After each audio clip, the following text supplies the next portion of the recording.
Bonjour tout le monde, bienvenue à Un peu de crime dans ton café. Je suis votre animatrice Catherine et aujourd'hui je suis avec mon faux accent français et aussi ma meilleure Audrey. Allô? Allô? Comment ça va? Ça va? Je viens de casser une chaise. Je sais. Mais pour la petite histoire, c'est qu'on enregistre dans ma cuisine chez nous, parce que le studio qui va être dans mon sous-sol chez nous, il n'est pas fini encore. Puis on enregistre sur la table, mais que les anciens propriétaires nous ont juste laissé. Puis ouais, ça va pas tout à fait à run, cette histoire-là. Non, c'est ça. Catherine a failli mourir! Non, c'est correct, j'ai juste comme cassé une patte. J'ai eu tellement peur. Sacrement, c'était quelque chose. Mais je vais, Même mon chat a eu peur pour Catherine. J'ai bougé mon micro un peu pour crier un peu moins fort dans vos oreilles, je m'excuse. Parce que je sens qu'aujourd'hui, je vais pogner les nerfs. Oui. On va parler d'agression sexuelle. Hey, il y a un beau sujet, le fun. Pourquoi qu'on fait pas un podcast? Oh my God! Audrey, on arrête ça. On fait un podcast. On arrête tout. Improvisé, comme le 3/4 des podcasts. Ouais. On raconte n'importe quoi, puis on parle de la météo. Qu'est-ce que t'en penses? Je pense qu'on va perdre toutes nos auditeurs. Ah, ok, parfait. Bon, ben, abort. Donc, aujourd'hui, tu vas nous parler d'une affaire terrible. Absolument. Avant ça, je vais vous présenter un autre café qui est accessible pour le monde qui sont pas dans un coin où est-ce qu'il y a plein de micro-torréfacteurs. Yeah! Mais c'est quand même un café de micro-torréfaction. Mais bon, j'ai envoyé mon chum en commission chez Costco. Parce qu'il faut. Ça arrive. Il faut aller acheter des caisses de couches de 75 000 couches. Oui. C'est important.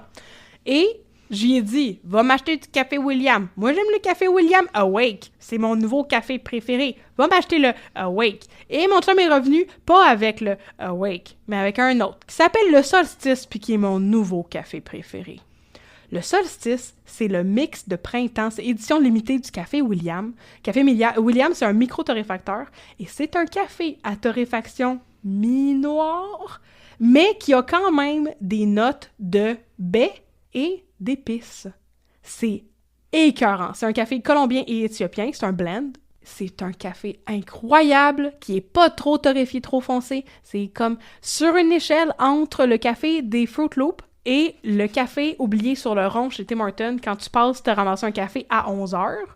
Il est vraiment dans le milieu, mais le sweet spot dans le milieu. Le Sweet Escape. Wouhou! Comme la tune de Gwen Stefani. Wouhou! Mais non, c'est ça, il est vraiment dans le sweet spot au milieu. C'est que t'as ramené le café des Fruit Loops, notre traumatisme. Mais je pense qu'on pourrait peut-être avoir une échelle de gradation des cafés. Ça pourrait aider les gens à, tu sais. Mais c'est quoi le café le plus acide qu'on a goûté, tu penses? Il me semble que c'est lui. C'est parce que ça goûtait la lime artificielle. C'est une autre affaire, là. Ben, quand j'avais notre abonnement au Roaster Pack! Au Roaster Pack, j'en avais reçu un qui était tellement acide. Je me rappelle, j'étais rentrée dans le bureau quand mon chum et moi, on partageait le même bureau. Puis mon chum m'a demandé si j'avais ouvert une bouteille de vinaigre. Tellement même l'odeur était acide, puis le café dans ma tasse était rouge. Sacramouille, ok? Mais je me rappelle pas c'était quoi, mais c'était vraiment un café. C'était-tu un catoy ou je sais pas quoi? Quelque chose de même, mais c'était... Ouais. Puis les notes, c'était comme cerise, framboise et fraise. OK. Puis il était tellement acide, j'ai pas réussi à le finir. J'avais fini par le jeter, je m'excuse. OK, fait qu'on va avoir maintenant une échelle entre catoy imaginaire, qui est ce café-là, qui est super acide, comme boire une tasse de vinaigre de pomme, là. Ouais. De cidre de pomme. Oh non, c'était intense. Peut-être qu'en cold brew, ça aurait été meilleur, mais... Non, peut-être. Chaud, c'était... Nope, c'était pas mon jam. Mais donc, le café Solstice du café William, c'est un café qui est original, sérieusement. C'est un café audacieux, mais c'est pas trop audacieux. Je pense que ça a le potentiel de plaire à bien du monde. C'est vraiment pas trop noir que ça te fait tirer les nerfs dans le cou parce que c'est trop amer. C'est un café excellent à déguster le matin. Et ça fait penser au printemps, pour vrai. C'est leur blend de printemps, café Solstice. Ça porte bien son nom. Oh. Fait que café William, way to go, puis merci à mon chum d'avoir ramené ça au lieu du café Awake, que je vous conseille aussi, qui est vraiment un bon café. Tu es pardonné. Voilà! C'est correct! Bon. Ben là, après toute cette douceur, moi, je m'en viens picher une brique dans la mare, toute calme. Alors Oui. aujourd'hui, je Oui. vais te raconter l'histoire absolument terrible d'un trou de cul qui s'appelle Marc Bissonnette, qui était un chirurgien. Alors, mes sources, ce sont des articles de la presse, la saison 8 du balado audio Ma version des faits Oh non! de Isabelle Richer. Oh, c'est pour ça que tu m'as écrit ça. Oui! Oh, Pourquoi d'autres j'écrirais crime, avocat? je sais pas. juge? Ben, parce que des fois tu sais, ça occupe une place dans notre esprit de manière Oui. perpétuelle. Hippopotame, Hippopotame. cendrier, Oh, prélard. café, Hmm. chat. Alors oui, la saison 8 du balado audio Ma version des faits. Et bien entendu, je vais vous donner des avertissements avant qu'on se lance. Alors cet épisode parle de violence sexuelle, de misogynie et de slut-shaming, qu'en français on appelle la putophobie. La Moi, putophobie. Oui, mais moi je trouve que c'est une mauvaise traduction parce que le slut-shaming, c'est comme faire que les personnes qui pratiquent le travail du sexe ont honte de le faire, tandis que putophobie, ça serait plus comme des gens qui ont peur des gens qui pratiquent le métier. Ben, j'ai trouvé ça weird dans ma tête. Alors, immédiatement, je me suis demandé, ben, tu sais, comme le fat shaming, c'est de la grossophobie, mais fat shaming, est-ce vraiment avoir peur du monde qui sont gros? Et c'est ça, moi je suis Ou pas... plutôt leur crier « Cours toutoune » comme le titre du livre. Il y a une fille qui écrit un livre qui Oui, s'appelle oui. ça. Bon, ça, j'ai pas inventé ça. Mais je suis pas... en tout cas, je suis pas d'accord avec ces traductions-là, parce que ça Non, moi non plus. switch... Ça switch un petit peu l'ordre de Ouais. pouvoir, en tout cas. Mais c'est Voilà. comme, Je suis pas d'accord. à ce titre-là, là, la transphobie puis l'homophobie, t'as-tu littéralement peur des personnes trans ou des personnes homophobes? Puis si oui, c'est quoi ton problème? Ben écoute, hier, la conversation qu'on a eue sur le Discord, je peux te dire qu'il y a des gens qui ont peur des personnes trans. Mais c'est quoi ton problème? Même si des personnes trans ont pas mal plus peur d'eux qu'eux, ils ont peur des personnes trans. Sais-tu de quoi j'ai peur, moi? J'ai peur des suprémacistes blancs. Y a-tu un nom pour ça? Oui, une personne normale. Ah, OK, mais y a-tu un nom avec phobie dedans? Non, ça s'appelle être une personne normale. Ah! Ouais, j'ai l'impression qu'il y a quelque chose qui marche pas au niveau du lexique. Ouais. Fait que vas-y, j'ai hâte d'entendre ton histoire. Oui, je vais mettre un petit peu de crime dans ton café. En fait, non, je vais mettre des pilules pour que tu t'endormes. Non! Désolée, je suis pas d'affaire à faire des jokes là-dessus. Tu fais ça juste pour me faire faucher, c'est ça? Ouais. Un petit peu fauché, comme dirait mon gars. Alors, je me lance. Partie 1. Vois-tu ce que je vois? Nous sommes à Montréal en 1993. Alors que les années 90 en sont à leur premier balbutiement, dans les clubs, on se tortille sur le hit de l'heure « Dur, dur d'être un bébé ». Les couples ont des conversations awkward après être allés voir Proposition indécente au cinéma, et la misogynie est toujours aussi populaire. Aussi populaire à l'époque, les implants mammaires. Bien qu'en 1992, la FDA ait restreint l'accès aux implants en silicone en raison des risques qu'ils représentaient pour la santé, les femmes souhaitant une augmentation mammaire pouvaient se tourner vers les implants remplis de solutions salines. Ouais. C'est encore ça qui existe aujourd'hui, non? Oui, oui. OK. Parmi elles, une employée de banque de 27 ans qui, le 6 juillet 1993, se rend à la clinique du réputé chirurgien Marc Bissonnette pour se faire refaire les seins. Ce n'est cependant pas son premier rendez-vous avec le docteur Bissonnette. En effet, le chirurgien l'avait opéré à la poitrine pour une première fois en 1989. Si l'opération s'est bien déroulée, la patiente est toutefois déçue du résultat. Elle aurait préféré des seins plus gros. Et en plus, son corps a mal réagi aux implants et elle souffre maintenant d'un durcissement des seins. Ah non!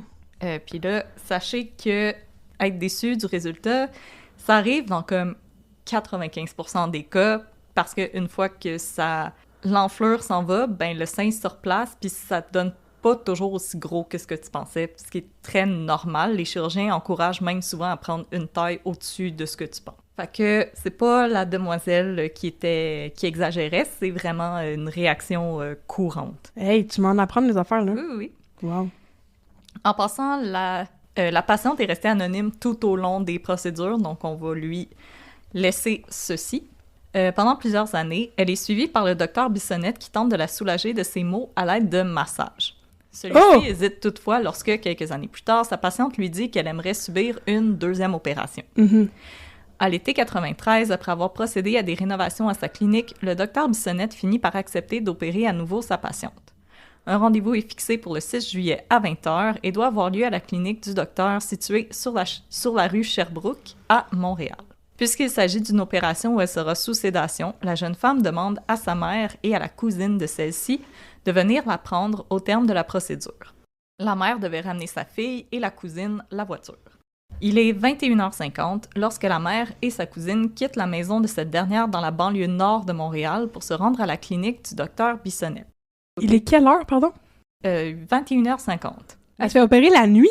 Ouais, c'est tard. C'est une clinique privée, fait que je pense qu'ils font un peu les heures qu'ils veulent, puis oui, le docteur Bissonnette avait la réputation de trop travailler. Yo, si je renais à une clinique privée, j'opérerais pas le monde la nuit, là. Ouais, non, moi aussi, je trouve ça... Je choisirais d'opérer entre 9h et 3h, sinon fuck you, va dans une autre clinique privée. Il faisait beaucoup d'opérations, puis oui, il y avait des heures très, très longues. Une fois à l'intérieur, la mère s'arrête devant une grande fenêtre du demi-sous-sol de la clinique qui donnait directement sur la salle d'opération. Les lattes du store horizontal étaient légèrement inclinées, ce qui lui permettait de voir à l'intérieur. Yeah! Elle s'exclame à sa cousine « Regarde, il est en train de recoudre ses seins ». Prise d'un élan de curiosité, la cousine décide d'observer elle aussi le déroulement de la procédure. Yeah! De l'autre côté de la vitre, à environ 2 mètres d'elle, elle voit le docteur Bissonnette qui s'affaire à recoudre le sein gauche, suivi du droit. Ensuite, il saisit un linge et recouvre le corps de sa patiente d'un liquide afin de nettoyer les plaies. Faut-tu recouler les seins? Oui, en dessous. Ah, je sais pas comment ça fonctionne, puis moi j'ai le cœur qui lève quand je regarde de Pit. Ouais, moi aussi, Fait j'aurais que pas regardé ça. Oh non, mais je veux dire, il y avait des émissions aussi, tu sais, comme de Swan, des émissions de télé-réalité de chirurgie plastique et chirurgie esthétique et tout ça, puis oh mon Dieu, je trouvais ça... C'est pas pour moi. Non, c'est pas pour moi. OK. Non, Mais moi aussi, moi, j'aurais j'aurais pas pas- regardé entre les... Non, c'est bon. Mais en même temps, tu vas ça. te dire, une chance qu'elles étaient là. Ah, d'accord. Présumant que l'opération est sur le point de se terminer, la mère se rend dans la salle d'attente de la clinique pour demander à la réceptionniste dans combien de temps sa fille devrait être prête. Apprenant que le médecin en a encore pour 20 minutes, elle décide de sortir fumer. Elle se dirige vers l'extérieur lorsqu'elle entend sa cousine crier que le chirurgien vient de sortir son pénis de son pantalon. Ah! Faisant demi-tour, la mère se poste à nouveau devant la fenêtre aux côtés de sa cousine. Lorsque celle-ci lui demande « Vois-tu ce que je vois ?», elle répond que oui, elle aussi voit bel et bien le pénis du docteur Bissonnette qui est à l'extérieur de son pantalon. Paralysée, les deux femmes observent, impuissantes, le docteur Bissonnette empoigner les jambes de sa patiente pour la tirer vers le bas de la table. Elle est nue, il est en érection. De sa main droite, il saisit son pénis et donne un coup de bassin. Oh mon Dieu! Non, non, je vais te laisser procéder tes émotions. Je me suis reculée pour pas crier trop fort dans le micro, puis ça a même pas marché. Dude! T'es déjà en train, médicalement, de toucher des seins. C'est pas assez pour toi? C'est quand même plus que ben les gens, dans leur contexte de leur travail, n'ont pas l'option de regarder les seins du monde. Parce que moi, je vois pas c'est quoi... Qu'est-ce que tu reçois de ça? Me semble que le plaisir d'une relation sexuelle, c'est que l'autre participe. Puis là, Mais comme... et sous sédation, là, puis sous sédation, les gens bougent, ils sont pas là, là. Mais comment... Je comprends pas. J'ai des questions épouvantables qui me viennent en tête. Du style, c'est ça. Hey, sous sédation, tu mets un petit peu de l'aube ou Apparemment pas. Ben, tu te réveilles puis tu dois pas te sentir bien là en bas, là. C'est ouch. C'est très ouch. What the fuck happened to me quand j'étais sous sédation, là? C'est comme... Oh mon Dieu, ok, continue. Sortant de sa stupeur, la mère s'élance vers la réception et ordonne qu'on la laisse entrer dans la salle d'opération. Rapidement, le chirurgien rhabille sa patiente encore endormie, la dépose sur une civière et l'emmène en salle de réveil. À l'intérieur de la clinique, la mère peine à soulever le corps de sa fille. Sa cousine va la rejoindre et ensemble, elles transportent la jeune femme dans la voiture de la mère et conduisent vers le stationnement d'un centre d'achat. Il est environ 23 heures et les deux femmes sont en état de choc, elles ne savent pas quoi faire. Finalement, la mère se rend auprès du gardien du stationnement qui appelle une ambulance. Oui. Parce qu'elle est sous sédation aussi, c'est comme... Oui, moi, faut que quelqu'un puisse surveiller ça, là. Ouais, puis on est en 93, ils ont pas de sel. Non, Parce c'est que ça. j'allais dire genre, appelle la police, t'appelles la police tout de Mais suite, c'est voyons ça, ils ont pas donc. de téléphone ni une ni l'autre. Non, c'est ça. Fait que t'es pas pour dire à la secrétaire, tu peux t'appeler la police sur ton patron? Lorsqu'elles arrivent sur place, les paramédics sont informés par la mère et la cousine que la jeune femme endormie dans leur voiture a été victime d'une agression sexuelle. On l'amène d'urgence à l'Hôtel Dieu, où elle reprend conscience vers 4 heures du matin. À 10 heures du matin, la jeune femme rencontre une intervenante qui l'informe des événements de la veille. Comment tu réagis à ça? Ben, comme, first of all, tu t'es endormi, t'étais dans la clinique du médecin, tu te réveilles, t'es à l'Hôtel Dieu. Puis comme, 4 heures plus tard, t'as dit, à 4 heures du matin, elle s'est réveillée? 4 heures du matin, elle est arrivée à l'Hôtel Dieu, elle Ok. s'est réveillée à 10 heures. Ok. Non, elle s'est réveillée à 4 heures, puis à 10 heures, tu rencontres quelqu'un. Ben, ça fait 6 heures que t'es dans la chambre de l'Hôtel Dieu, puis y a personne qui te dit pourquoi t'es là? Pauvre madame! Puis en plus, t'es en douleur de ton opération. Ouais. T'es comme pas toute là. Non. Après avoir passé une batterie de tests, elle décide de porter plainte à la police et au Collège des médecins. Ah! Le 15 juillet 1993, on procède à l'arrestation du docteur Marc Bissonnette. Celui-ci fait face à 2 chefs d'accusation, agression sexuelle et administration d'une substance dans le but de commettre un méfait. Ah! En plus de faire face à des accusations criminelles pouvant mener à un emprisonnement à vie, le docteur Bissonnette devrait être jugé par son ordre professionnel lors d'un procès à huis clos au terme duquel il risque la radiation à vie. Ben ça doit être quand même une job le fun pour le Collège des médecins. C'est une affaire très, très cut and clear, là. Non? Non? Calvaire. On est en 1993. Là, c'est pas la tune de Jean Leloup, mais je vais quand même le chanter sur cette air-là pour que ça soit moins terrible que ce que ça l'est. En 1993, on a la misogynie dans le tapis. Oui. On n'aime pas les femmes qui se font refaire les seins. Et how dare you dire ça d'un médecin? On n'aime pas les allégations. Ah. Partie 2. 2 procès. À ce point de l'histoire, il est important de comprendre que Marc Bissonnette va subir 2 procès devant 2 instances entièrement indépendantes. Un procès devant la Cour criminelle du Québec et un procès devant le comité disciplinaire du Collège des médecins. Les mêmes témoins vont être entendus pendant les procédures, mais les verdicts peuvent ne pas être les mêmes. Ce qu'il faut aussi savoir, c'est que Bissonnette va devoir passer devant le comité de ses pairs avant la tenue de son procès au criminel. En attendant son passage devant le comité disciplinaire, le médecin va être radié temporairement, décision qu'il va d'ailleurs tenter de contester en s'adressant à la Cour supérieure. Sa demande va être rejetée. Dude, t'es déjà médecin au privé. C'est sûr que tu fais le moton. Ferme ta gueule puis retourne chez vous. Mais on sacrament. Excuse-moi, J'ai hâte de voir jusqu'où ta colère peut aller, là. Mais comme... T'es déjà là! Mais je suis déjà là! C'est pas parce que t'as besoin de continuer à travailler. Il est sûrement plein aux as. Prends ton trou. T'as violé une femme. Tabarnak. OK. Si les procédures du comité disciplinaire se déroulent à huis clos, ce n'est pas le cas du procès au criminel. Puisque Bissonnette n'avait pas encore entamé sa défense devant le Collège des médecins, son avocat, Maître Pierre Poupard... C'est qui ça? C'est l'avocat du monsieur de la gare centrale. Bon, pour vrai? C'est lui qui a négocié l'extradition du FLQ. Excuse-moi, Pierre Poupard. Non. En tout cas... Attends, m'a googlé ça. Maître Pierre Poupard tente de faire interdire la publication des témoignages qui seraient entendus lors du procès criminel de son client. T'as raison. Mais c'était quand il y a eu les arrestations des gars qui avaient détourné un avion vers Cuba. On avait les 2 raisons! On avait les 2 raisons! Ah ouais. Selon lui, la distribution des informations mettrait en péril le droit de son client à un procès juste et équitable. Du côté des médias, l'avocat maître Marc-André Blanchard rappelle à la Cour que les médias sont les yeux et les oreilles du public lors d'un procès, un fait reconnu par la Cour suprême. Il ajoute que les membres du comité de discipline sont des professionnels qui rempliront leurs obligations selon leur serment et non en se laissant influencer par des articles et éditoriaux. Le juge Pierre Brassard rejette la demande de Maître Poupard, déclarant qu'il n'est que pure spéculation que le droit à un procès juste et équitable du docteur Bissonnette est mis à mal par la liberté de presse. Oui, mais là, t'as dit que son procès au criminel était après son procès par l'ordre? Fait que c'est fond, quoi le commentaire de comme c'est des professionnels qui vont agir sans être influencés par la presse? Ils ont commencé le procès, ils ont entendu la jeune femme, sa mère et la cousine de sa mère. Ils ont entendu ces témoignages-là. Là, il va y avoir le procès criminel. Dans le fond, c'est qu'il est comme fragmenté, fait qu'il y a des fragments qui se rentrent les uns dans les autres. Ok, je comprends. Mais le Collège des médecins, peu importe, allait rendre sa décision après le procès au criminel. Fait que ça se recoupe, mais je les ai gardés comme distincts, parce que sinon, ça donne comme du back and forth, puis je me suis dit que ça allait être dur à suivre. Partie 3, les femmes témoignent.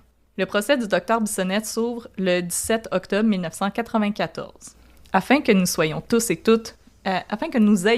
toutes le même horizon d'attente face à ce qui va se dire, j'aimerais que vous gardiez bien en tête que le procès s'est déroulé dans les années 90. La victime est la première à témoigner. Puisque je vous ai déjà livré son témoignage en début d'épisode, je vais tout de suite passer au contre-interrogatoire mené par Maître Poupard. D'abord, il demande à la plaignante si elle a déjà éprouvé de l'attirance pour son médecin. Celle-ci répond que non, que le docteur Bissonnette était un médecin compétent, qu'elle se sentait bien avec lui, mais que leur relation était celle liant un patient à un professionnel de la santé. Maître Poupard demande ensuite à la plaignante si elle avait trouvé agréable de se faire masser les seins par le docteur Bissonnette et si ces massages auraient pu lui donner envie, je le cite, de s'ouvrir à lui. À nouveau, la plaignante répond que non. Et si j'avais été le juge, j'aurais envoyé Maître Poupard en prison juste pour avoir été dégueulasse. On appelle ensuite la cousine à la barre des témoins. Dans son contre-interrogatoire, Maître Poupard cherche à savoir si la témoin est certaine d'avoir vu le pénis en érection du docteur Bissonnette au moment des faits. Je pense qu'elle s'en rappelle. Je pense qu'à son... On parle d'une femme dans la quarantaine, je pense qu'elle sait de quoi ça a l'air de quoi ça a l'air un pénis, monsieur. Puis tu sais, je veux pas dire quelque chose, je veux pas parler au nom des autres, là. Mais comme, moi, ça m'est arrivé il y a une couple d'années que je marchais dans la rue, milieu de l'avant-midi, tout était bien beau, puis il y a un gars qui a sorti son pénis pour pisser sur le bord des autos stationnés sur le bord du trottoir. Je l'ai vu, puis je m'en rappelle parce que ça choque en esti quand tu t'attends pas à voir ça. Non, Puis c'était pas un pénis en érection, c'est juste un gars qui va dans une ruelle d'autres, j'ai rien compris de ça. Ben moi, il y avait une ruelle proche de chez nous que je Ouais. prenais des fois pour sortir de chez nous. Ouais. Puis à un moment donné, je suis arrivée, puis il y avait un gars en train de pisser là. Puis moi aussi, je me rappelle de l'avoir vu. Ben c'est ça, c'est quelque chose qui marque quand tu t'attends pas à ça. Puis j'ai comme plus jamais repris cette ruelle-là de tout le temps que j'ai vécu là. Ben moi, j'étais obligée de marcher sur cette rue-là. C'était la rue Sherbrooke dans Notre-Dame-de-Grâce. Eh boy! Oh ouais! Yeah! J'ai pas trop compris ce qui se passait, mais je m'en rappelle en hostie. Donc, Maître Poupard remet en question l'acuité visuelle de la femme. Ah, bon. Ok. A-t-elle vu les poils pubiens du médecin ou seulement son pénis? C'est assez répond. Hein? Les deux en même temps. Et je suis comme, mais pourquoi je verrais tes poils pubiens anyway? Mais comme pourquoi tu verrais juste tes poils pubiens, comme tes pantalons sont bien trop bas, qu'est-ce qui se passe? Ouais, c'était pas encore la mode des tailles basses, là. Non.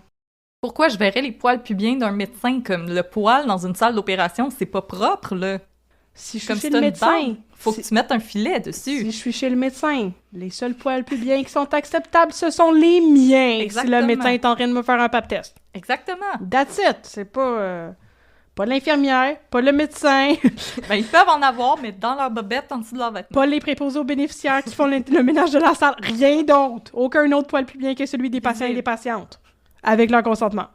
Ensuite, Maître Poupard demande plus de clarification. J'haïs tout.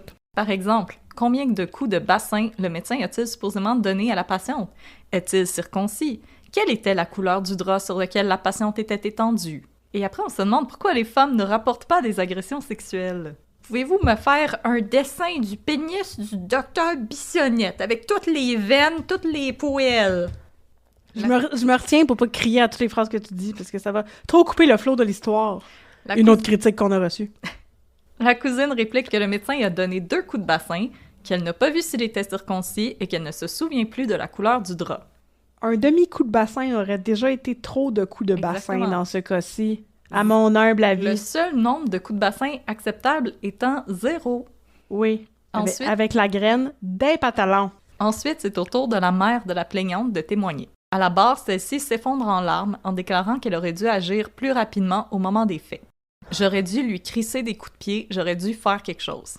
Ça aurait été pleinement mérité. Oui. On veut pas inciter à la violence. Mais On incite à la rétribution. à Maître Hélène DiSalvo, l'avocate de la Couronne, une autre avocate qu'on a vue souvent et qui était juge pour l'affaire de Simon Brindamour. Oui. Et à Maître Hélène DiSalvo, l'avocate de la Couronne, la mère explique comment elle s'est sentie en observant la scène. Mon regard est sur ma fille. Son corps est complètement nu. Il n'y avait plus de couverte qui couvrait le bas de son corps. Puis ma vision change de bord. Je vois son pénis.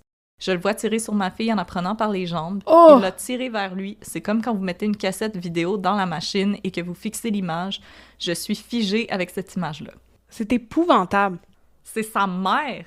Oui. Je peux même pas imaginer si c'était genre... C'était toi.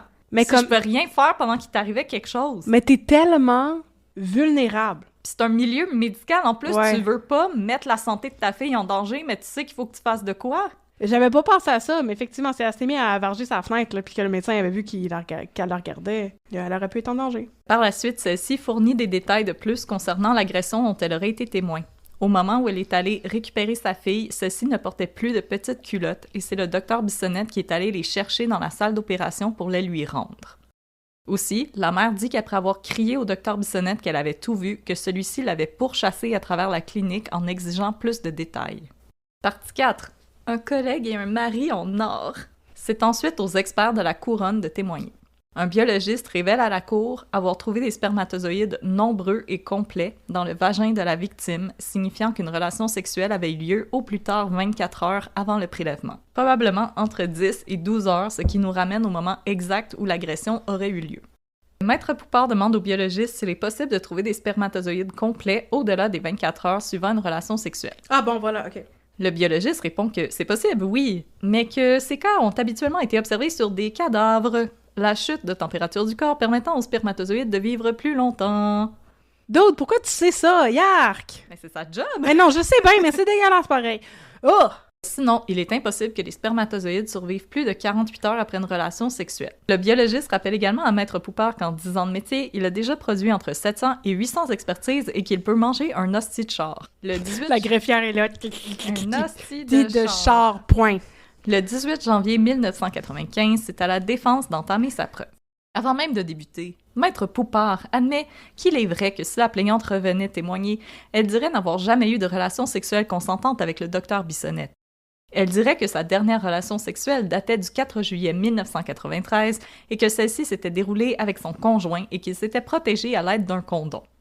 La défense reconnaît également que le sperme de son client a été retrouvé dans le vagin de la plaignante suite à une relation sexuelle ayant eu lieu à peu près au moment de l'opération pratiquée par Marc Bissonnette. Non. Oh, tu vois où est-ce que ça s'en va? Viens-t'en ici, bébé. On va fourrer, puis après ça, je t'opère. Sacrement! Je pense que c'est l'épisode où j'ai dit le plus d'obscénité. Puis on n'est pas rendu à la fin. On va mettre ça dans la catégorie explicite, podcast explicite. Okay. La défense compte toutefois démontrer que le 6 juillet 1993, le docteur Bissonnette aurait eu une relation sexuelle consentante avec la plaignante avant de l'opérer. Avant de faire témoigner l'accusé, Maître Poupard fait défiler des collègues de son client qui tous chantent les louanges de Marc Bissonnette. En questionnant ses chirurgiens, Maître Poupard cherche également à miner la crédibilité du récit livré par les témoins de la couronne, en démontrant que les détails fournis par ceux-ci ne correspondent pas au véritable déroulement d'une opération où l'on performe une augmentation mammaire. Attends, je viens de penser à quelque chose. Le médecin, tantôt, l'a dit qu'il avait trouvé beaucoup de sperme. Et de sperme complet. Et la mère et la cousine, ils ont dit qu'ils ont vu 2 va-et-vient. C'est littéralement un two-pump-chump. N'est-ce pas? Tu veux appeler ça comme ça? Ben, c'est pas une chose positive, là, Non. ça. Fait que, il a agressé une fille, puis en 5 secondes, c'était fini. Moi aussi, je suis comme, my God! Un petit peu... ça sonne un petit peu comme l'éjaculation précoce, monsieur. Non pas qu'il y ait un problème avec l'éjaculation précoce. Non, il y a des solutions pour ça. Absolument. Et dans son cas, à lui, on a le droit d'en rire, parce qu'il a l'air épouvantable, cet homme. Je le déteste. Oui, comme... Je le déteste. Où est-ce que je peux aller signer une pétition pour le détester? Tout pomme Bissonnette! Tu vas l'appeler de même maintenant! Moi, par contre, ce qui m'écoeure là-dedans, c'est... Je vois beaucoup une question de classisme. Parce que je veux dire, c'est 2 femmes de genre... Ils disent banlieue nord de Montréal, fait que j'ai tendance à imaginer Laval, qui disent comme « Oh, ces dames, ce qu'elles ont décrit, c'est même pas comme ça que ça se passe une opération. » Hey, mon homme, j'ai une maîtrise en littérature. Amène-moi un tray d'outils de chirurgien, je peux pas t'en nommer la moitié. Comme, c'est un domaine précis. C'est normal que ces femmes-là, ils disent comme « Ben là, j'ai vu comme un cossin, comme un peu comme des ciseaux, genre. » C'est normal. Le grand public, on n'a pas accès à ces connaissances-là, là. Tu sais, le gros bon sens? Ouais, le gros bon sens inventé par Pierre Poilievre en Oui, 2024. Je pense que le gros bon sens de Pierre Poilievre, c'est savoir que dans aucun cas, une opération doit se terminer par une pénétration vaginale ou anale ou buccale ou n'importe quel orifice que ça te tente. Il y a aucun pénis sorti des pantalons pendant une opération, sauf peut-être la personne qui se fait opérer, ça dépend. Ou s'il y en a, c'est parce que tu regardes un certain film pour un certain public. Mais je veux dire, Et c'est que ça. ces gens ne sont pas des Peu professionnels de la santé, c'est des professionnels d'un autre domaine. Mais comme peu importe la question de la compétence médicale ou whatever, puis de pas connaître le jargon, tout le monde sait que ça devrait pas avoir lieu d'être dans une salle d'opération, peu importe. Bon, Ouais. ben c'est ça, t'allais me dire que ses collègues disaient qu'il était un don gentil. C'était le meilleur chirurgien de l'histoire de l'humanité. Oh, wow, ok, cool. Maître Di Salvo réplique toutefois en contre-interrogatoire en demandant à ses éminents chirurgiens si un docteur aussi professionnel, aussi talentueux que le docteur Bissonnette aurait bien fait de performer une chirurgie sur la même table où une relation sexuelle venait d'avoir lieu. Oui. Ah, ok, dans ma tête, c'était dans le cabinet du médecin, on va aller faire le bidding, badang, bing, et ensuite, on s'en va sur la table d'opération. Sur la table. Je peux pas imaginer le genre d'infection terrible que tu pourrais avoir si tu te ramasses avec du sperme à l'intérieur de ton corps, à l'intérieur de tes boobs pendant qu'ils sont en train de t'opérer. C'est épouvantable, non. Du sperme, des fluides vaginaux, de la salive. Des poils, puis bien. Des poils. Des poils. Des cheveux. Comme... de la morve, j'allais continuer. Écoute. Whatever. On king shame pas ici. Qu'est-ce qui se passe, là? J'aime pas ça. C'est fini bientôt? Non. Ah! Pris de court et légèrement gêné, tous répliquent qu'il s'agirait là d'un manquement grave puisque la salle d'opération serait contaminée. Ensuite, Maître Di Salvo questionne les collègues de Bissonnette à savoir s'il est prudent pour un chirurgien de procéder à une chirurgie sous anesthésie sans assistance. Cette fois, les experts répondent que c'est possible, mais peu prudent, surtout en cas de complications. Après, les collègues du Dr Bissonnette, c'est au tour de Lorraine Daigneault, la conjointe et mère des 6 enfants de l'accusé, de témoigner. Elle-même médecin généraliste, ce n'est qu'au moment de l'arrestation de son mari qu'elle a su qu'il avait des ennuis avec la justice. Plus précisément, c'est dans les médias qu'elle a pris connaissance des chefs d'accusation qui pesaient contre son mari. Quand elle tente de confronter, il nie tout. Finalement, ce n'est que le 30 juillet que Marc Bissonnette décide de tout avouer à sa femme. Il a eu une relation sexuelle avec une patiente et celle-ci l'accuse maintenant d'agression sexuelle. Daigneault décide de croire et de pardonner à son mari. Elle acceptera même de participer à des reconstitutions des événements. La dame ayant sensiblement les mêmes proportions que la plaignante, elle s'est étendue sur la table de l'opération et son mari l'a empoignée par les jambes pour la tirer vers lui. À ce moment, elle affirme qu'il lui était impossible de ne pas se projeter vers l'avant et qu'une relation sexuelle dans ces conditions était tout simplement impossible. En contre-interrogatoire, Maître Di Salvo fait toutefois remarquer à Lorraine Daigneault qu'au moment de ses reconstitutions, elle était éveillée, contrairement à la plaignante qui, elle, était sous sédation. Lorraine Daigneault reconnaît que si elle n'avait pas été consciente, elle n'aurait sans doute pas eu le réflexe de se projeter vers l'avant pour éviter de se péter la face sur le plancher. Partie 5. Quelqu'un s'est endormi devant Bleu Nuit. À la fin du mois de janvier 1995, c'est à Marc Bissonnette de témoigner pour sa propre défense. D'abord, il évoque son parcours professionnel, ses études et ses stages en France, en Suisse et aux États-Unis, au cours desquels il s'est spécialisé en chirurgie plastique. Pour en revenir aux faits, il explique avoir rencontré la plaignante en avril 89 alors qu'elle le consulte pour une augmentation mammaire. Bissonnette l'opère pour la première fois le 9 juin 1989 à l'hôpital Maisonneuve-Rosemont. Peu de temps après l'opération, la plaignante revient le voir, se disant déçue du résultat, elle aurait aimé des seins plus gros. Le docteur refuse toutefois de l'opérer une seconde fois en raison des risques de complications. Il la réfère à un collègue qui se prononce également contre la procédure. Le 20 novembre 1991, la plaignante retourne voir son chirurgien, cette fois-ci parce que ses seins commençaient à développer des capsules fibreuses autour des prothèses, une réaction normale du corps à un corps étranger qui a pour effet de durcir les seins. Pour tenter de la soulager, le docteur Bissonnette pratique des massages sur sa patiente. Selon lui, c'est à ce moment qu'elle aurait tenté un rapprochement en lui disant qu'elle trouvait la procédure agréable. Il aurait aussitôt cessé la manœuvre, mais sa patiente insiste que c'était juste une joke. Toujours selon le docteur Bissonnette, la plaignante l'aurait un jour invité à prendre un verre après le travail, invitation qu'il aurait toutefois refusée. Elle l'aurait alors traité de pognée. Le témoignage se poursuit et nous mène aux événements du 6 juillet 1993. Avant de débuter l'opération, alors que la plaignante était assise et consciente sur la table d'opération, elle aurait fait des avances au chirurgien. Elle m'a dit « Est-ce que je suis une patiente spéciale pour toi? » Je lui ai dit « Oui, c'est sûr, depuis le temps qu'on se connaît. » Elle m'a dit « Non, je veux dire vraiment spéciale. » J'ai figé. Elle m'a dit « Pour moi, t'es vraiment spéciale. » Elle s'est alors rapprochée de moi, on s'est embrassés. Au début timidement, puis plus vigoureusement. Là, j'ai un peu perdu le contrôle. Il y a pas d'autre monde présent? Ben c'est ça, t'es supposé d'être assisté. Ben, t'es supposé être assisté, puis il y a des anesthésiologues. Anesthésiste. Des anesthésistes? Non. Pour la mettre sous anesthésie? Mais ça se fait pas, ça. Mais c'est ça que Maître Hélène Di Salvo, elle a demandé à ses collègues. Ouais. Tu peux-tu faire une opération sous anesthésie sans assistance? Puis ouais. Eux, ils disent comme, ben tu peux, mais c'est comme vraiment une mauvaise idée. Ah, je l'haïs, puis là, j'ai googlé sa face, puis je l'haïs encore plus. Il a l'air d'un chou qui vit à Chouville. Un chou qui vit à Chouville. Dans le Grinch. La jaquette est tombée. Elle a pointé sa petite culotte et m'a dit « Ça, c'est pour toi ». Elle les a enlevées et a détaché mon pantalon. Je suis comme « Hey, monsieur, là. » Après, qui a fait quoi, je ne sais pas, mais on a eu une relation sexuelle sur la table d'opération. C'était comme une perte de contrôle, un moment d'abandon, en passant une pensée pour la pauvre sténographe. Après la relation sexuelle, la plaignante se rend à la salle de bain. Pendant ce temps, Marc Bissonnette affirme qu'il pensait à sa femme et à ses enfants. Je ne comprenais pas, toutes mes valeurs venaient de basculer. Une fois la plaignante de retour dans la salle d'opération, ils auraient eu une conversation sur ce qui venait de se passer. Je lui ai parlé de ma femme, de mes enfants. Elle m'a dit de ne pas en faire. Elle m'a dit qu'elle était venue pour une chirurgie. On en a parlé et on a décidé de la faire quand même. Ce n'est qu'à ce moment qu'il aurait administré un sédatif à sa patiente. Arrivant au moment où il a été confronté par la mère et la cousine, Bissonnette raconte qu'après avoir nettoyé les plaies, il a quitté la salle d'opération pour prendre du Banjoin, un produit servant à décoller les sparadraps au niveau de l'incision. Selon l'accusé, sa patiente était à ce moment assez réveillée pour qu'il la mette en garde de ne pas tenter de se lever en son absence. Mais je pense que ce n'est pas vrai. Moi aussi. Elle s'est réveillée à 4 heures du matin à l'hôpital. Ouais.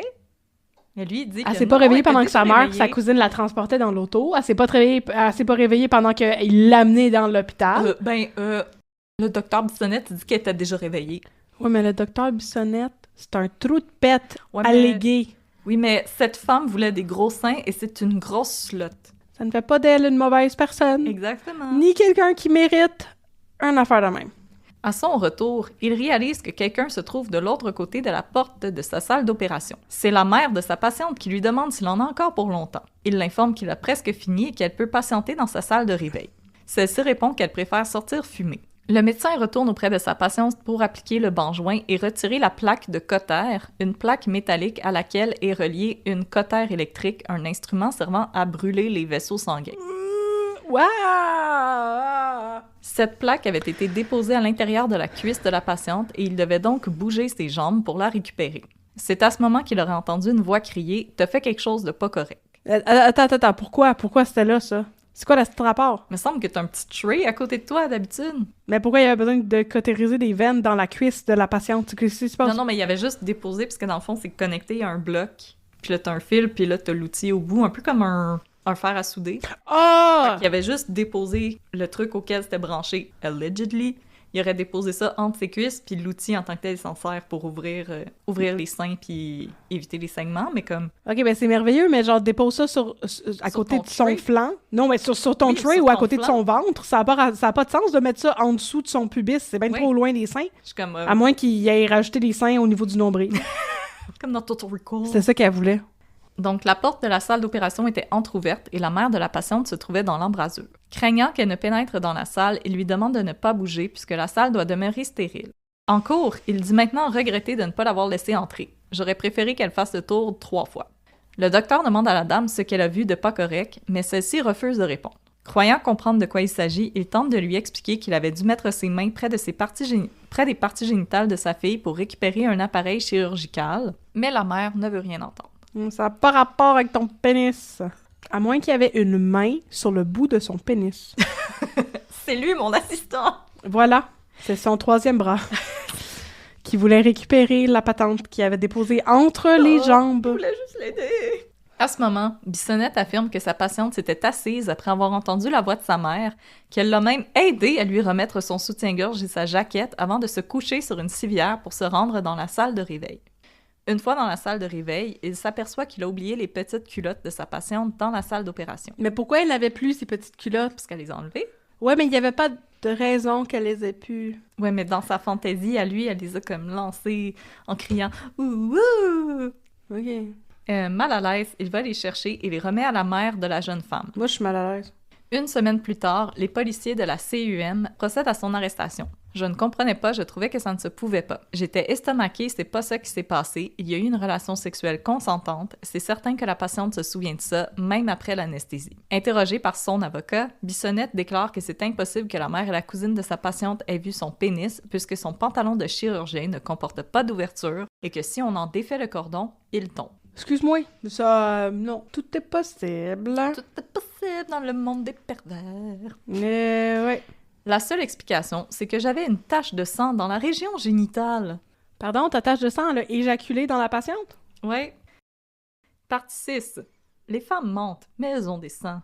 Moi, ce qui me fait manger mes bas, beaucoup de choses me font manger mes bas dans les histoires comme ça. Mais ce qui me fait le plus manger mes bas, c'est l'incapacité totale de certaines personnes à admettre leurs erreurs et prendre leurs responsabilités. T'as fait une affaire dégueulasse de même, c'est épouvantable, puis tu t'es fait pogner la main dans le sac, proverbialement. Mais comme, fais juste avouer que t'as un problème. T'as un problème, t'as fait quelque chose de dégueulasse, puis tout ce que tu peux faire maintenant, là, pour réparer ça symboliquement, c'est t'excuser. Passer aux aveux. Oui, passer aux aveux, Accepter faire la les bonne conséquences. chose, pas traîner ta victime dans la boîte comme t'es en train de faire maintenant, puis lui faire une réputation de whatever.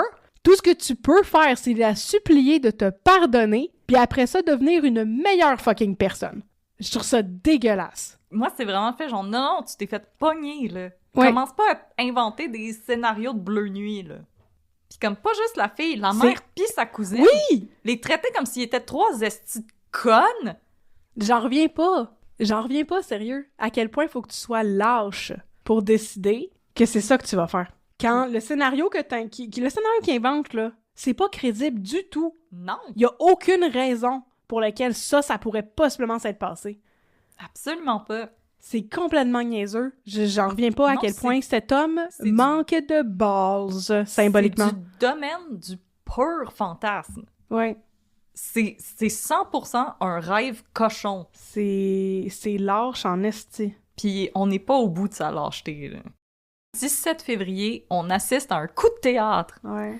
Alors que Maître Poupard appelle à la barre des témoins un barman d'une trentaine d'années qui affirme avoir eu entre 4 et 5 relations sexuelles sans protection avec la plaignante.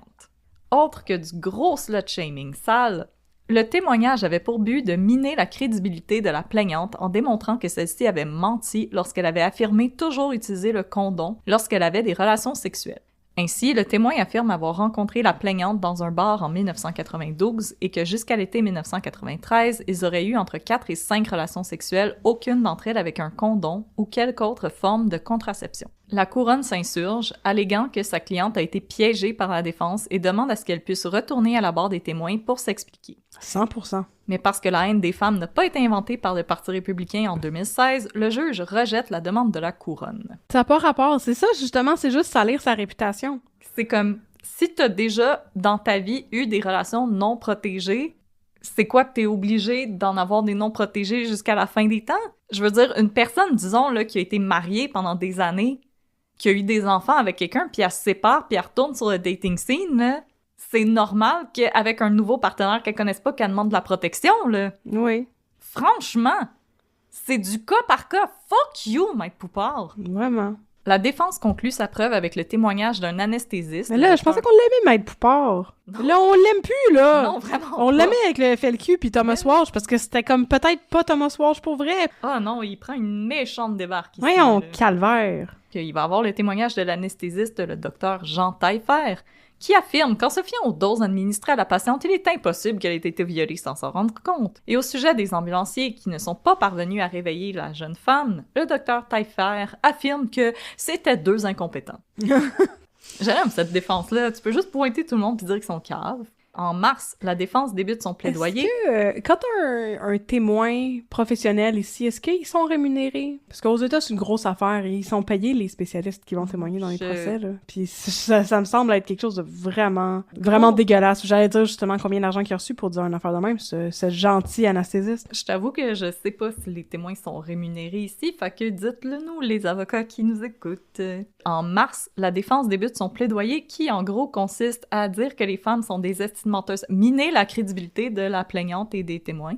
Passant au peigne fin le témoignage de la plaignante, Maître Poupard relève que celle-ci a dit 710 fois « je ne sais pas »,« je ne m'en souviens pas » et d'autres formules du genre. Selon lui, c'est signe qu'elle préfère ne pas se souvenir de choses compromettantes. Moi, ça m'écœure parce que on peut pas gagner, on étant le genre féminin. Que tu sois la victime parfaite qui se souvient de tout ou que tu ne te rappelles de rien, ça n'a aucune issue, aucune instance, sur l'issue d'un procès comme ça. Elle aurait pu se rappeler de tout. Puis on a 2 témoins visuels. Elle aurait pu se rappeler de tout, de la couleur, des bobettes du docteur, De ses poids. du drap, oui, plein d'affaires, tâches de naissance, whatever. Ça ne veut pas dire que ça aurait fait une différence sur l'issue du procès que je vois venir à 100 000 à l'heure parce que c'est un médecin. Exactement. Pis ça, c'est 3 estis de connes de Laval. On sait même pas s'ils viennent de Laval, ils viennent peut-être de Rosemère, OK? Ou de Repentigny. Blainville, Mascouche. Terrebonne. On salue tous les gens de la Rive-Nord. Vous êtes pas des hosties Vous de n'êtes connes. pas des hosties de connes, puis vous méritez d'avoir de la justice, peu importe qui vous a fait du mal. Mais si ça a pas d'allure, ça me fâche. On s'en sacre qu'elle ait les réponses ou non à ça. Les dés sont pipés. Exactement. Puis là, je vais continuer. Je cite... C'est que j'haïs le monde. J'haïs tout le monde. Je cite Sauf Maître toi. Poupard. Merci. Puis mes enfants, puis mon Allez, chum, les autres pas. sont corrects aussi. Elle ne veut pas se souvenir, parce que si elle se souvenait, cela l'amènerait sur la pente d'une admission qu'elle ne veut pas faire, c'est-à-dire qu'elle a eu une relation sexuelle consentante avec son médecin. Par la suite, il se penche sur les témoignages de la mère et de la cousine, qu'il juge sincères mais erronés, et invite le juge Brassard à s'interroger sur la fiabilité des témoins. Au magistrat, il souligne que plusieurs détails décrits par les témoins ne correspondent pas aux descriptions faites par les experts du champ médical d'une procédure chirurgicale. C'est une clinique privée, c'est pas un hôpital. Je sais pas à quelle fréquence... Tu sais, il peut être complètement tout seul à runner sa clinique privée. Il peut être complètement tout seul dans la salle d'opération. Il peut faire ça, c'est une clinique privée. Ce n'est pas un hôpital où il y a des centaines de personnels médicaux qui travaillent en même temps. Puis là, Catherine, tu peux bien agripper la serviette que j'ai mis avec tes mains. J'agrippe pas mes mains, t'as-tu vu? C'est Oui. ça, c'est comme... Mes jointures sont toutes blanches tellement je serre mes mains fort. Maître Poupard trace un parallèle avec les États-Unis, où le candidat à la Cour suprême Clarence Thomas avait été tabarnak! accusé d'harcèlement sexuel par Anita Hill. Ouais. Selon lui, on faisait à nouveau face, à une injustice où un pauvre homme devait procéder à la pénible tâche de prouver qu'il n'avait rien fait. Excuse-moi, l'affaire du juge... Clarence Thomas. Clarence Thomas puis d'Anita Hill, là, c'est une des affaires qui est revenue beaucoup quand il y a eu le scandale de Monica Lewinsky. Oui. Ben moi, quand j'avais Ah, lu tabarnak! dans les journaux, il fait un parallèle avec les États-Unis, j'étais comme, est-ce qu'il va parler de Bill Clinton? C'est juste avant Bill Clinton. Ouais, c'est juste avant. Ouais, puis Bill Clinton, c'est une autre affaire. Ouais. C'est une autre affaire. C'est beaucoup, beaucoup, beaucoup plus une zone grise de consentement que ça. Ouais. Ça, c'est très clair que le consentement n'aurait pas été possible. Peu importe ce que le fucking anesthésiologue, là, que je suis pas capable... J'ai même pas le goût de dire son titre comme faux. Ce mangeur de Tellement marde. qu'il me fait chier! Puis là, je suis vraiment contente que ma table est lourde parce que tu pourras pas la flipper. Ouais. À la fin J'ai trop de respect pour notre équipement d'enregistrement pour ça. À la fin d'un plaidoyer qui aura duré près de 2 semaines, Maître Poupard enfonce le clou dans le cercueil des droits des femmes en déclarant que la justice doit servir de rempart contre la certitude d'une multitude conne et un peu fasciste. Wow. C'est 1% les fausses accusations d'agression sexuelle. Multitude conne et un peu C'est fasciste. 1%. La multitude conne et un peu fasciste, là, c'est les gens qui croient pas les femmes. Maître Poupard. Ça a pas d'allure. C'est disgracieux. C'est une honte T'aurais dû à perdre ton droit de l'humanité. pratique. Tu n'as pas le bien de la société à cœur. Je suis... Maître Poupard. Je m'excuse, mais les criminalistes n'ont pas besoin d'avoir le bien de l'humanité. Les avocats en général, personne n'a besoin d'avoir le bien de l'humanité à cœur. Puis on devrait peut-être, comme même les médecins. Et Malheureusement, c'est pas un prérequis pour rien d'avoir le bien de l'humanité à Ça cœur. devrait. Ça devrait l'être. Ah, il invite le juge Brassard à acquitter son client. OK. Le 8 avril 1995, OK. le juge Brassard est prêt à livrer sa décision. Non, coupable. Acquitté? Marc Bissonnette est acquitté des chefs d'accusation qui pèsent contre lui. Et là, tiens encore la table, puisque je vais te lire ce que le juge y a dit. Dans un discours qui a très peu à voir avec ce qu'on a entendu au cours du procès et beaucoup à voir avec la haine profonde que la société éprouve à l'endroit des femmes, le magistrat déclare à la cour qu'il n'a pas à chercher loin pour trouver la raison qui aurait pu pousser la cliente, maintenant âgée de 28 ans, à cacher qu'elle a eu une relation sexuelle avec son médecin pour finalement l'accuser de viol. Rappelant à la cour que la plaignante avait menti sur le fait qu'elle se protégeait toujours lorsqu'elle avait des relations sexuelles, le juge Brassard déclare que le témoin surprise n'avait visiblement pas eu à la chercher longtemps pour sortir avec elle. Peut-on reprocher au docteur Bissonnette d'avoir cédé à la plaignante, lui qui l'a vue de 1989 à 1993? Le barman n'a pas pris autant de temps, lui. Selon Yves Boisvert, qui avait couvert l'affaire pour la presse à l'époque, le juge semble s'être fait l'image de la plaignante comme d'une séductrice débridée, une jeune femme insouciante. On s'en calisse! Elle aurait pu arriver à son opération d'un gangbang avec 150 inconnus. On s'en calisse! Personne ne mérite ça. Mais moi, c'est son affaire de « elle nous a menti car elle a dit qu'elle se protégeait toujours ». Est-ce qu'ils ont demandé, est-ce que tu te protèges toujours depuis le début de la première fois que tu as eu des relations sexuelles, ou ils ont demandé, est-ce que tu te protèges toujours comme maintenant?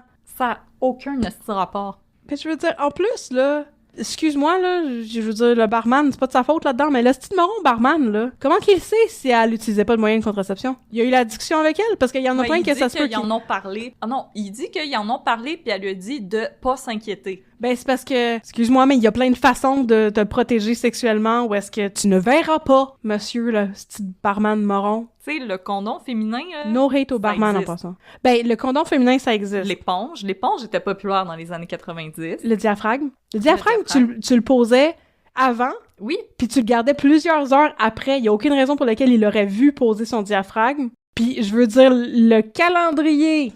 La pilule. Il y a plein de méthodes, là. Oui.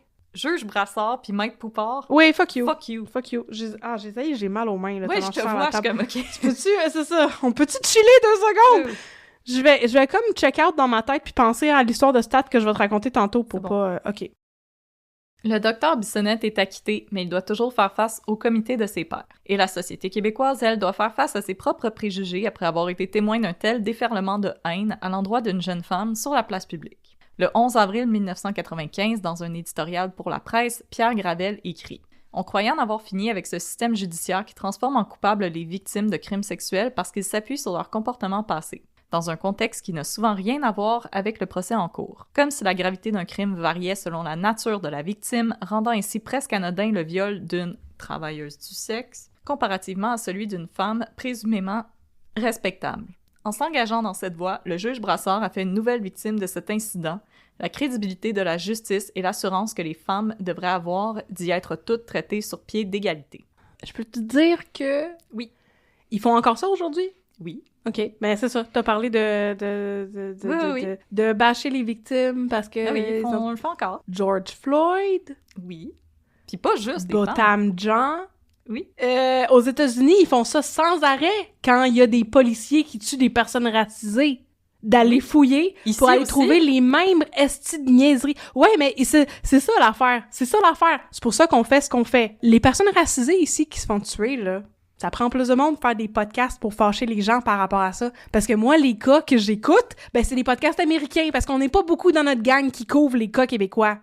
Fait que oui, ça arrive ici aussi. Je suis désolée, j'ai pas d'exemple à mentionner parce que Chris qu'on donne pas assez de visibilité à ces dégueulasseries-là qui se passent partout dans le monde. Fait que non, je suis fucking découragée. Ben, parce que c'est juste parce que j'étais en train d'écouter un podcast sur le style d'affaires de la super policière vraiment géniale de Dallas, Amy Geiger, qui est rentrée chez un gars parce qu'elle s'est trompée d'appartement puis elle l'a tiré parce qu'elle pensait qu'il y avait quelqu'un chez eux puis elle était pas chez eux. Elle est rentrée chez un gars qui est en train de manger de la crème glacée sur son couch. Il était noir.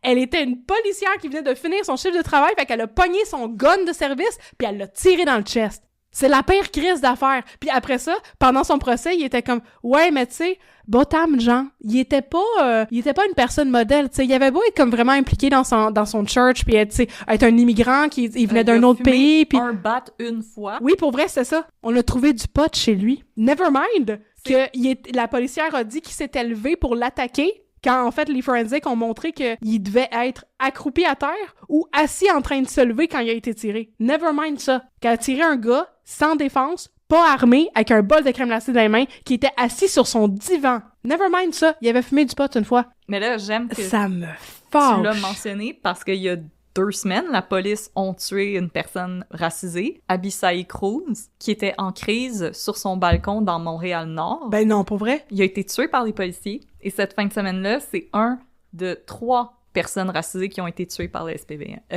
2 personnes par le SPVM, 1 par la police de Québec. On n'en entend pas parler, puis c'est arrivé. J'étais horrifiée parce que pendant la journée, j'ai une amie qui m'a comme texté comme « Ah, j'ai été à une manif aujourd'hui, ça a un petit peu brassé. » Puis j'étais comme « Une manif, pourquoi? » Puis elle m'a dit « Ah, ben, il y a une personne racisée qui a été tuée par des policiers. » Excuse, je travaille pour un média. Comment ça, je savais pas ça? Puis là, la police, présentement, ils sont comme « Non, on avait raison de craindre pour la sécurité des nôtres. Puis on va le prouver. » C'était une personne qui est en train d'avoir une crise de santé mentale. Abisai Cruz. Je sais pas si... Vous le googlez, oui. Il y a un résultat, c'est un journaliste qui a été à la manifestation. Les autres articles, c'est la police qui se défend. Il n'y a pas d'autres articles sur la mort d'Abisaï Cruz. Je trouve ça épouvantable. On revient à notre histoire. Partie 7. Une femme meurtrie. Si le docteur Bissonnette a été acquitté au criminel, il doit encore faire face au comité de discipline du Collège des médecins qui est prêt à rendre son verdict. Dans une décision de 46 pages, les pairs de Marc Bissonnette ont conclu que le témoignage de la plaignante et les 2 témoins oculaires étaient crédibles et déclarent n'accorder aucune valeur au témoignage du chirurgien. Par-dessus tout, le comité ne parvient pas à s'expliquer pourquoi la patiente voudrait faire couler son médecin. De plus, le comité relève que les témoins ne se sont jamais contredits en livrant leur version des faits et que si la patiente avait réellement eu une relation sexuelle consentante avec Marc Bissonnette, qu'elle n'avait rien à perdre à dire la vérité, elle n'était pas mariée et n'avait pas de conjoint sérieux qui aurait pu être choqué au moment des faits. On s'en calisse. Mais aussi par rapport à comme les années 90, eux, c'est dans le sens, mais pourquoi qu'elle aurait menti? C'est pas comme si elle voulait cacher à son mari qu'elle avait eu une aventure, là. Pourquoi qu'elle aurait menti? Le comité des médecins était vraiment comme, mais pour quelle hostie de raison qu'elle mentirait là-dessus? Elle va pas avoir d'argent pour ça, là! Non. Mais je veux dire, dans tous les cas, on s'en calisse. C'est ça. On s'en calisse de si elle était mariée, si elle avait un conjoint, si... Pourquoi? Elle aurait... non. C'est... Non, il y a pas de raison. C'est ça, elle a menti parce qu'elle avait honte. Oui, parce qu'elle voulait pas que son mari soit fâché après elle. Oui. Donc, Bissonnette va être reconnue coupable de 2 manquements déontologiques, avoir opéré une patiente sous sédation sans assistance et avoir placé cette patiente sous sédation sans se munir de l'équipement nécessaire. Le comité reproche également au Dr Bissonnette de s'être absenté pendant plusieurs instants, laissant sa patiente seule, un acte de négligence pouvant mettre en danger la vie de sa patiente. Le comité doit maintenant délibérer sur la sentence de Bissonnette. Entre-temps, maître Hélène Salvo fait connaître son intention d'en appeler de l'acquittement du chirurgien. Puis, en attendant que le comité tranche, Lorraine Daigneault, l'épouse de Marc Bissonnette, rédige une lettre plaidant auprès de l'ordre que son mari et sa famille ont déjà assez souffert. Là, ça va me prendre un petit violon, là. Oui. Notre monde s'est écroulé. J'avais l'impression que tout le monde nous pointait du doigt. Je vivais constamment avec de l'angoisse en pensant à mes enfants dont je voyais la vie brisée à jamais. Durant ce temps, mon mari était plein de remords et d'inquiétude. Il n'était plus que l'ombre de lui-même. Il s'en voulait de nous faire vivre ça. Son rythme de travail effréné venait parfois en conflit avec ses activités familiales. Je lui ai demandé de diminuer ses activités professionnelles. Malgré de bonnes intentions de sa part, il n'y a pas eu de résultat tangible. Cela me chagrinait, mais je ne pouvais lui en vouloir, car cela était fait pour une bonne cause. Quelle cause? Le bien humain. C'est un chirurgien talentueux. Je suis désolée, mais c'est pas une question de vie ou de mort. Il posait des fausses boules, ça, madame. Mais il était chirurgien aussi, il pouvait comme reconstituer. Oui, mais dans ce cas-ci, c'était pas une question de vie ou de mort, là. Au comité disciplinaire. Mais dans tous les cas, j'aurais eu de la sympathie pour cette femme si elle s'était pas tenue derrière son mangeur de marde de mari. Exactement. La première partie de ça m'a généré beaucoup d'anxiété. Je pense à mes enfants, leur vie est gâchée. OK, je peux avoir de la compassion pour ça, je peux relate à ça. Mais calisse, madame! Elle est médecin, elle aussi, là! Okay. Au comité disciplinaire, Daigneault affirme que son mari lui a jugé qu'il avait appris sa leçon et qu'il s'engageait à réduire le rythme afin d'être un conjoint et père plus présent et attentionné. C'était pas ça la question, monsieur. Non, il est pas devant son comité parce qu'il faisait trop d'heures, là. Il est devant son comité pour avoir agressé sexuellement une patiente sous anesthésie, madame. On s'en sac? Il y a beaucoup de choses dont on sac là-dedans. Énormément. J'ai demandé de faire la vaisselle et il m'a promis que maintenant il allait plus jouer au bowling. Madame, what the fuck? Selon elle, son mari n'a commis qu'une simple infidélité et tout est déjà pardonné. Impressionné par tant de dévotion... Mais c'est une faute déontologique grave d'avoir une relation sexuelle avec ta patiente, que ce soit consentant ou non. Non, tu n'as pas le droit. C'est une frontière que tu peux pas franchir. Et les médecins, elles devraient comprendre ça. Exactement. C'est pas juste une infidélité. Non. Alors, bien impressionné par la dévotion de Daigneault et des témoignages d'anciens patients et collègues, le comité disciplinaire se range du côté de la recommandation des avocats de Marc Bissonnette. Bissonnette écope d'une radiation de 2 ans, comprenant celle dont il faisait déjà l'objet, ainsi que d'une amende de 6 000 $.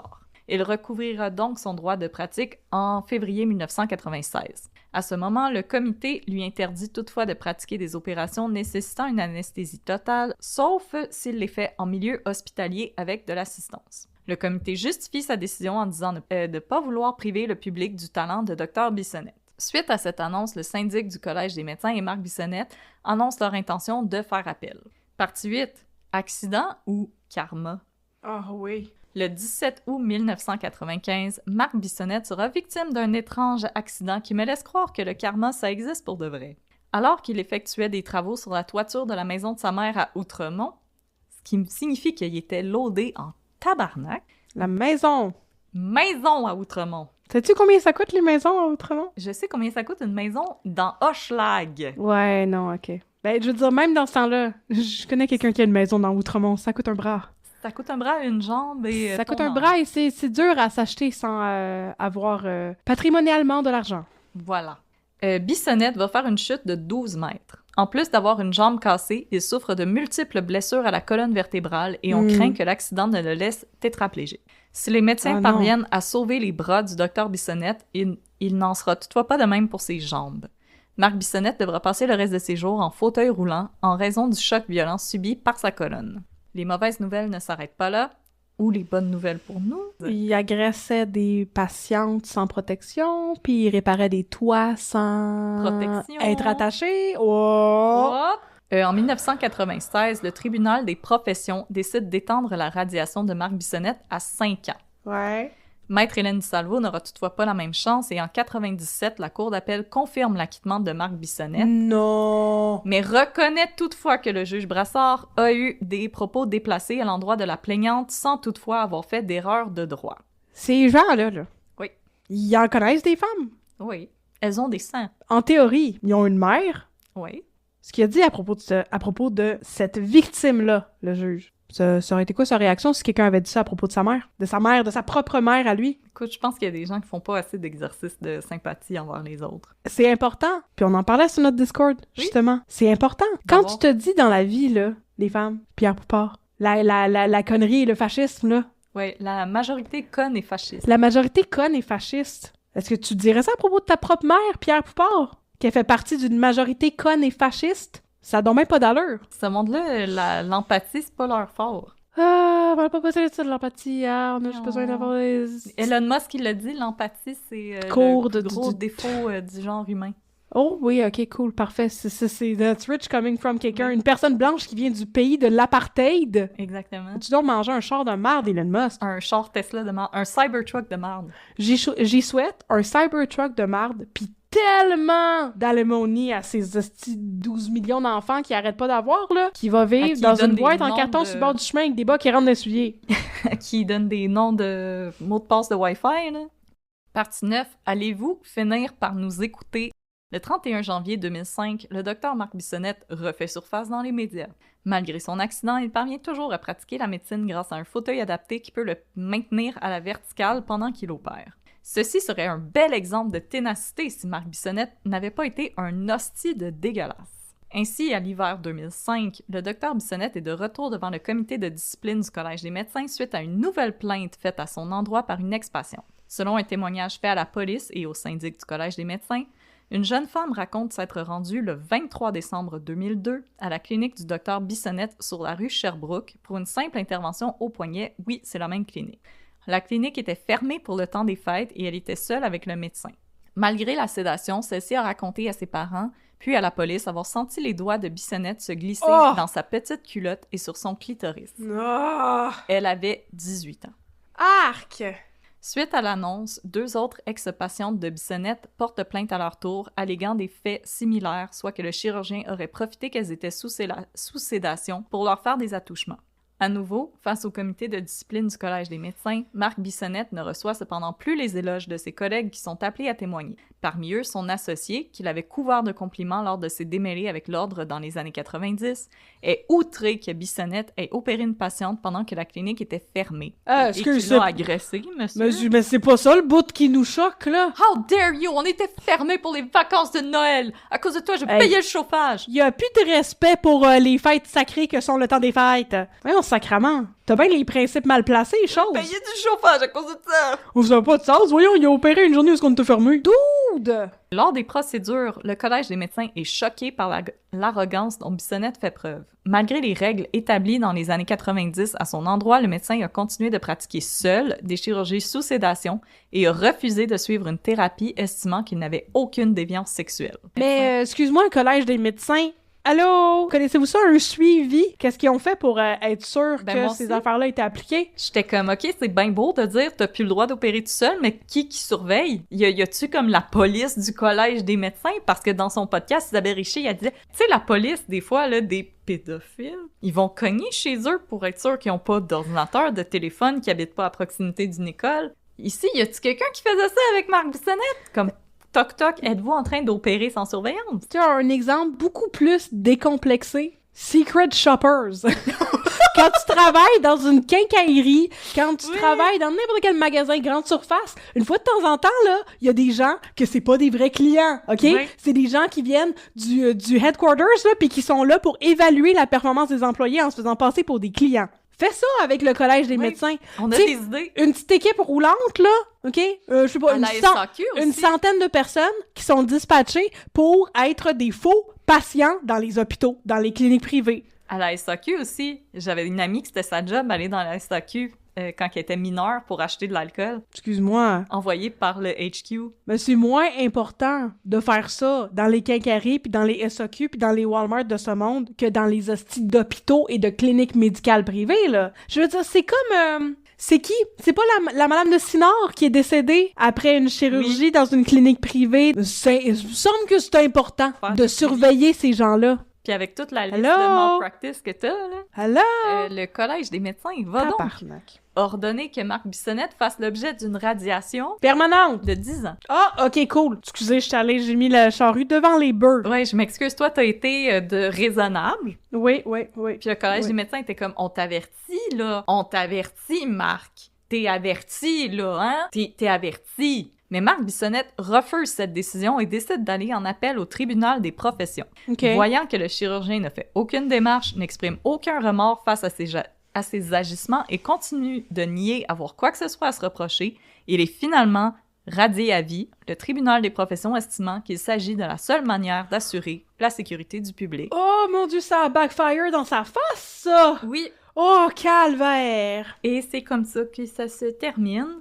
Mais j'ai encore Ouais. l'impression qu'il y a eu des conséquences pour avoir opéré sans assistance et non pour avoir agressé des patientes. Mais ça me fait penser justement à l'affaire dont je vous parlais tantôt avec la policière, là. Parce Oui. que, tiens, là, elle a été trouvée coupable du meurtre du pauvre gars dont elle était rentrée dans l'appart puis qu'elle a tiré dans le chest. Puis après ça, elle a porté sa cause en appel. Puis là, justement, c'est le fun parce qu'en appel, ils ont peut-être pu renverser le jugement, ouais. Ah non, c'est ça, ils l'ont pas renversé. Ouais, ils ont pas renversé le jugement. Fait que finalement, elle a été trouvée coupable de meurtre et condamnée à 10 ans de prison. Good. 10 ans. Coupable, yeah. Excuse-moi, Non, il y a non. du monde aux États qui dirent de la drogue puis qui sont condamnés à mort. C'est que ça passe 10 ans. Mais c'est une policière blanche. Ouais, Mais pis- le policier qui a tué George Floyd aussi, il essaye de Oui, d'avoir un pardon de Donald Trump. là. Chose truc Chauvin, là? Ouais. Derek Chauvin. Derek Chauvin. Non, excuse-moi, je vais l'appeler Chose truc Chauvin. Oui, vas-y. Parce que je m'en mérite calisse pas que t'es qu'on se un rappelle Américain, son t'as un nom. nom de famille francophone, je vais le prononcer comme ça me tente. Calvaire. En tout cas, je m'excuse, ce cas était long, là, mais comme... Ce cas était long parce que je suis fâchée contre tout. Je m'excuse. Je vais aller prendre ma petite pilule qui relaxe. Là. Non, c'est que j'arrivais pas à, comme, couper des affaires parce que je trouvais ça vraiment dégueulasse. Mais c'est temps qu'on soit sponsored par comme Xanax ou je sais pas quoi. là. C'est comme ça. Ça n'a pas de sens, là. C'est pas bon pour ma pression, je suis sûre. Non, je trouvais ça vraiment, vraiment dégueulasse. Puis Oui, ça vraiment, l'est. c'est que ça peut être summed up par comment ces grosses connes osent-elles accuser ce grand médecin chirurgien incroyable que si Jésus revenait parmi nous, il se ferait opérer par lui. Il serait posé des fausses boules par lui. Ouais. Puis la manière que J'ai aucun disrespect pour les fausses boules en passant. J'aime beaucoup les fausses boules. cette jeune femme-là a traité, c'est inacceptable. Non. Comment la société, on a traité cette jeune femme-là, c'est comme on devrait avoir honte. Je trouve qu'on n'a pas assez honte. Pour que la honte change de camp. A dit Exactement. Gisèle Pellico. Ben là, elle a pas changé de camp beaucoup, là. Non, on n'a pas beaucoup bougé. là. On n'a pas beaucoup bougé, pas en tout. Oh, je suis fâchée. Merci beaucoup d'avoir été des nôtres encore, auditeurs et auditrices. On espère que vous avez pas trop pogné les nerfs, que vous aviez un toutou doux dans les mains, au lieu du bord de table, parce que, comme sérieux, Ouais. j'avais mal aux mains Je tantôt, là. m'excuse. Alors, si vous avez aimé ce que vous venez d'entendre et tous nos pétages de coche, non, sérieusement, encouragez-nous. On vous aime, nos auditeurs, nos auditrices. On fait ça pour vous. C'est pour vous qu'on est là. Et si vous avez aimé et que vous n'êtes pas déjà un fan sur Facebook, on est sur Facebook @ un peu de crime. Sur Instagram @ un peu de crime dans ton café. On a aussi une boutique Etsy. On a une communauté Patreon. Si vous voulez nous soutenir pécuniairement, vous pouvez le faire. Fait que merci beaucoup pour votre soutien. Désolée pour toutes les sacres. J'espère que vous écoutez pas les épisodes avec vos enfants. Je leur ai appris des mauvais mots. Je suis désolée. Beaucoup de mauvais mots. Je suis désolée. Je prends mes responsabilités. Et à partir de maintenant, je m'engage à peut-être essayer de sacrer par la bande. Comme au lieu de dire calvaire, je vais dire calvasse. Bon, ça. C'est bon, ça? Calvin. Tabarnouche. Calvinos. Sapin vert de sapin vert, comme disait mon arrière-grand-mère. Et donc, maintenant, on va remercier les Patreons. Oui. Alors, merci José Arnold. Merci Laurence. Merci Voilà. pour votre soutien. Oui, merci beaucoup. Merci énormément pour votre soutien. Pour vrai, c'est pour vous autres qu'on fait ça. C'est pas pour le monde qui nous envoie chier dans les commentaires.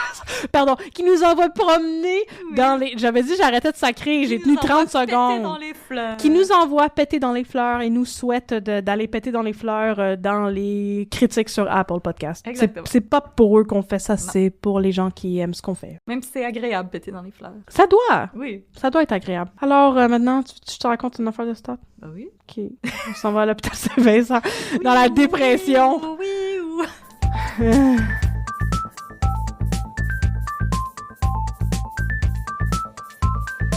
Bonjour, Madame Audrey. Mon Dieu, ça va pas bien, Docteur Jacob? Non, je suis le Dr Faubert, ça va pas bien. Non, je vois ça. Non, parce Vous avez que... la mine basse? Ouais, j'ai la mine Attendez, je vais basse. vous aider à ramasser. Ouh. J'ai la mine basse parce que c'est difficile la vie à l'hôpital Saint-Vincent présentement. Mais non, il y a toujours quelqu'un sur le vélo stationnaire. Je peux pas get my steps in. Non, c'est vraiment difficile. Fait qu'aujourd'hui, Cet épisode a été très long, hein. Je serais mieux de faire une histoire courte de stats. Merci beaucoup, Dr Audrey, de m'avoir ramené sur le droit chemin. Alors, je vais aujourd'hui vous raconter l'histoire de... C'est un couple de patineurs artistiques. C'est ça, les Pelletiers. C'est ça que j'allais dire. C'est un couple de patineurs artistiques et tout à coup, excusez, j'ai oublié ma voix de Jacob Faubert. C'est un couple de patineurs artistiques et tout à coup, on reçoit un appel. Puis là, c'est ding-a-ling-a-ling, une ambulance qui arrive avec quelqu'un qui a eu une lacération sur la cuisse. C'était un couple de patineurs artistiques qui faisait une routine. Quand tout à coup, le gars a pitché sa blonde dans les airs. Oui! Mais il l'a échappé et en atterrissant, elle lui a tranché un bout de cuisse. Ah! Alors, il est aux urgences. Oh non, Jacob, qu'est-ce qu'on va faire? Est-ce que tu es Sophia? Oui, je suis Sophia. L'infirmière. Non, Sophia n'est pas là pendant ce temps-là, elle a été suspendue à cause de l'affaire des agressions sexuelles d'Emmanuel Bilodeau. Ah, OK. Ben, Pas Emmanuel Bilodeau, le personnage Emmanuel Bilodeau. Merci, je veux pas faire d'allégations contre Emmanuel Bilodeau. Tu peux être Marco. Tu veux être Marco? Parce que pendant ce temps-là, Jacob puis Marco, là, ils ont comme une espèce de combat de coq de c'est qui le meilleur remplaçant de l'urgence. Ah, yo, bro, là, il va falloir qu'on aide ces patineurs. Ouais. Puis là, c'était Marco qui était responsable. Puis là, il arrêtait pas de dire à Jacob, ouais, mais comme telle affaire, t'es sûr que c'est ça? Puis là, telle autre affaire, t'es sûr que c'est ça? Puis là, amoureux. Mais dis pas. Tout le monde est tellement malheureux. Puis sérieux, je me disais justement, je regardais Stat, là, comme cette semaine, puis je disais à mon chum, mon Dieu, tout serait plus clair et plus facile si le monde faisait juste accepter d'être en troupe, là. Ouais. Parce qu'il y a tellement de plotlines, il y a des claques qui se perdent. Fait que finalement, le patineur artistique est arrivé. Puis là, moi, Jacob Faubert, j'ai essayé de recoudre sa plaie. Puis là, après ça, Marco est arrivé. Puis mon accent, il change tout le temps, je vais juste arrêter. Il est arrivé, puis il était comme, Calisse Faubert, genre, ça saigne à travers le bandage, qu'est-ce que t'as fait? T'as donc ben mal. Pourquoi puis là, ton pénis est sorti? Ça n'a pas rapport. Non, il y avait pas ça. Jacob Faubert, c'est le meilleur. Donc, il a le cœur à la bonne place. Bon, puis là... le pénis à la bonne place. C'est ça. Là, Marco était comme, t'es donc ben incompétent. Puis l'autre était comme, non, je suis pas incompétent. Voyons donc, qu'est-ce qui se passe? Là, il refait son bandage. Puis après ça, ils sont comme, voyons, ça saigne encore à travers le... OK, on va y faire un garrot. On va faire un garrot pour empêcher que ça saigne. Puis ils sont comme, calé, ça saigne encore. Qu'est-ce qui se passe? Puis là, ils demandent au gars, yo, t'es-tu hémophile? Genre, faudrait que tu nous dises si c'est un problème de coagulation parce qu'on essaie de, genre, te faire un bandage puis des points de suture puis de refermer ta plaie puis ça marche pas. Puis il est comme, non, je suis pas hémophile. Fait que là, ils font bilan sanguin. Puis là, tout à coup, c'est comme, il y a comme des problèmes de coagulation, mais aussi il y a comme des problèmes au niveau de son, comme, système immunitaire puis comme, pourquoi que ça coagule, genre, jamais son affaire. Fait qu'ils sont comme, OK, on va patcher ça, on va finir par comprendre. Et tout à coup, the hammer falls down. Son sang, c'est du quick aux fraises. Normand d'Amour, il arrive, puis il est comme, mon gars, ton sang, c'est du quick aux fraises, parce que t'as un cancer du thymus, qui est quelque chose, j'ai pas compris c'était quoi. Qui est un personnage dans Le Roi Lion. Oui. Fait que, et c'est ça, il y a un cancer, et à cause de son cancer, Oui, mais c'est un cancer opérable, il va être Ah, correct. cute. C'est ça, c'est un cancer opérable, il va être correct. Tu sais, cancer opérable, même pas besoin de faire de la chimio, juste de la radio après. Puis là, tu sais, il dit tout ça, puis c'est comme, c'est à cause de ça que t'as des problèmes au niveau de ton système immunitaire, c'est à cause du cancer, fait que c'est pour ça que tu coagulais pas. Puis là, c'est réglé, on t'a mis sur un coagulant, on t'a patché. Puis là, il est comme, non, mais les championnats canadiens de patin. Puis c'est comme, yo, mon chum, oublie non. les championnats canadiens, il y a sûrement quelqu'un qui peut te remplacer, tu sais. Puis il est comme, non, mais je veux pas pénaliser ma blonde, c'est son rêve. Puis là, tu sais, Normand D'Amour est comme, peut-être que son rêve à ta blonde serait aussi que comme son chum meurt pas du cancer, fait que genre, fais-toi opérer, puis tu sais, il y a des... Les priorités à un moment donné, là, tu sais. Puis là, il est juste comme totalement dans le déni. Fait que là, il envoie Geneviève Schmidt y parler parce que Geneviève Schmidt a eu un cancer des boobs. Oh non! Fait que c'est ça, elle a eu le cancer des boobs. Je dis ça pour que ce soit... pour que ça fasse rire le monde. J'espère faire rire le monde, parce que c'est pas drôle le cancer du sein. J'essaie juste d'alléger l'atmosphère un peu après cette histoire terrible. Fait que là, elle va parler au beau patineur, pis elle est comme « T'es un beau patineur. » Pis là, il est comme « Ah, t'es une belle chirurgienne. » Pis ils sont comme « Wink, wink. » Pis il est comme « Ah, en tout cas, si j'étais plus jeune, j'aimerais ça sortir avec un beau patineur. » Je sais, elle est juste comme... Elle est un peu creep avec, pis je suis comme « Oh, c'est weird. » Même si le monde trouve que c'est moins weird parce que t'es une femme, que t'es en train de dire à quel point il est beau, ce beau jeune homme. Mais comme c'est weird pareil, Geneviève Schmidt. Keep it in your pants. Pis là, elle dit... Aussi, docteur Yo, moi, j'ai eu un cancer des boobs, puis j'ai fait de la chimio, puis là, je commence à faire de la radio bientôt. Puis genre, je suis une top chirurgienne dans le monde. Comme je suis Top Gun. Ouais, je suis genre Top G dans les chirurgiens. Ta vie est pas finie. Tu vas peut-être pas faire les championnats, puis peut-être que tu vas pas être patineur, finalement. Peut-être que tu vas changer de carrière, mais ça va aller. Et j'en suis la preuve vivante. Puis que là, après ça, il commence à comme faire la paix avec l'amour et avec le fait qu'il y a le cancer. Puis là, il demande à Jacob Faubert, il est comme, je suis pas capable d'annoncer ça à ma blonde. Tu peux-tu le faire à ma place? Jacob Faubert est comme, absolument. Je vais m'en charger personnellement. Puis là, il me semble qu'il dit que non, il veut pas que ce soit Jacob Faubert, il veut que ce soit Geneviève Schmidt qui va l'annoncer à sa blonde. Puis là, la dernière affaire qu'on a vue de ça, sa blonde est arrivée à l'hôpital. Puis elle était comme, oh mon Dieu, mais. Puis là, elle a vu quelqu'un se faire genre faire la réanimation là, dans la salle de choc. Là. Puis elle était comme, mon chum m'a fait une crise cardiaque. Puis là, Jacob est comme, non, ton chum, on l'a sorti de la salle, il est dans un couloir là-bas. Cet homme est puis noir. Il est-tu correct, mon chum, il va-tu sortir bientôt de l'hôpital? Puis il va peut-être pas sortir bientôt de l'hôpital. Mais comme, va y parler. Puis là, il appelle Geneviève Schmidt, puis il comme descend. Puis là, elle arrive, puis elle est comme, oui, ton chum, il a le cancer du thymus. Puis la fille est comme, ok, c'est correct, mon amour, on va passer à travers. Puis là, après ça, elle s'en va, puis elle est comme, je vais aller chercher une petite liqueur à la machine ou whatever. Puis elle tourne le coin du couloir. Puis elle éclate en sanglots. Puis elle fait l'affaire dramatique où est-ce qu'elle se laisse glisser en s'accotant le dos là, sur le mur, puis elle se laisse glisser jusqu'à ce qu'elle ait les fesses par terre. Fait qu'elle a dit que c'était correct. Mais c'était pas vrai que c'était correct. Non, ce n'était pas vrai. Elle a peur, mais elle voulait pas le montrer devant son chum. Elle voulait être courageuse et l'accompagner là-dedans. Avoir son moment acting. Fait que c'est ça qui s'est passé jusqu'à date, m'a tenir au courant s'il meurt ou non. Ah, merci. C'est ça. T'sais, on sait que Stat, il y a toujours prise 2.